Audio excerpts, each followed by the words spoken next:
El Evangelio según Mateo. En el primer video vimos cómo Mateo introdujo a Jesús como el Mesías del linaje de David, como un nuevo maestro con autoridad como Moisés, y también como Emmanuel, que en hebreo significa Dios con nosotros.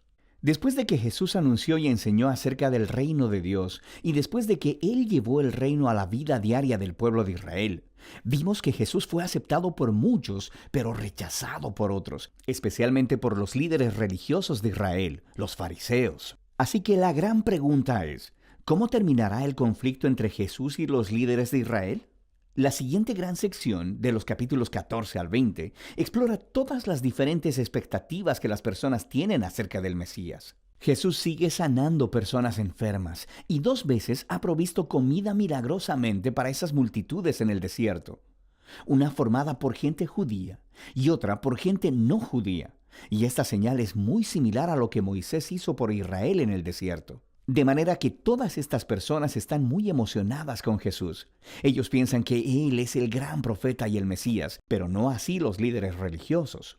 Su perspectiva del Mesías está formada por pasajes como el Salmo 2 o Daniel capítulo 2, sobre un Mesías victorioso que va a liberar a Israel y derrotar a los opresores paganos. Y desde esa perspectiva, Jesús es un falso maestro.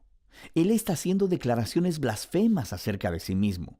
Así que aquí encontramos historias acerca de su creciente oposición mientras preparan un plan para asesinarlo.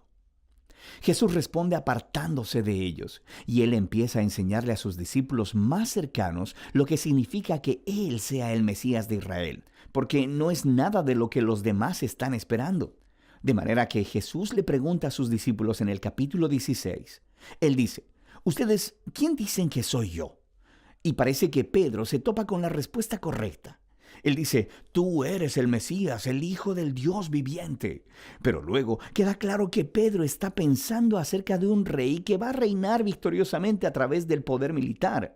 Y Jesús reta a Pedro diciendo, «Sí, me convertiré en rey, pero de una manera diferente». Así que Jesús comienza a enseñarles acerca de los temas del profeta Isaías, quien dijo que el rey mesiánico sufriría y moriría por los pecados de su pueblo. Jesús se estaba posicionando a sí mismo como el rey mesiánico, que reina a través de convertirse en un siervo que entregaría su vida por Israel y las naciones. Y bueno, Pedro y los discípulos simplemente no lo entienden. Así que Jesús entra al cuarto bloque de enseñanza, seguido después por otra serie de enseñanzas. Y estas se tratan de la naturaleza del reino mesiánico de Jesús puesto de cabeza, el cual pone al revés todos nuestros sistemas de valores. Así que en la comunidad del rey siervo, ganas honor al servir a otros en lugar de vengarte, y perdonas y haces el bien a tus enemigos.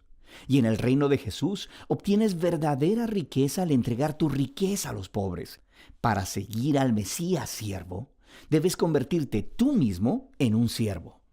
En la siguiente sección vemos a los 2 reinos chocar, el reino de Jesús y el de los líderes de Israel. Jesús llega a Jerusalén por la Pascua montado en un burro, y las multitudes están adorándolo como el Mesías. Inmediatamente, Jesús marcha al atrio del templo y hace un gran alboroto que interrumpe los sacrificios diarios. Aquí, sus acciones hablan más fuerte que sus palabras. Como el rey de Israel, Jesús estaba ejerciendo su autoridad real sobre el templo, el lugar en el que Dios e Israel se encontraban. Y en la perspectiva de Jesús, el templo había sido puesto en juego por la hipocresía de los líderes de Israel. Así que aquí, Él está retando su autoridad, y naturalmente, ellos se ofenden profundamente. Ellos intentan atrapar a Jesús y humillarlo en un debate público, pero fracasan, por lo que al final determinan asesinarlo. Como respuesta, Jesús da su último bloque de enseñanza.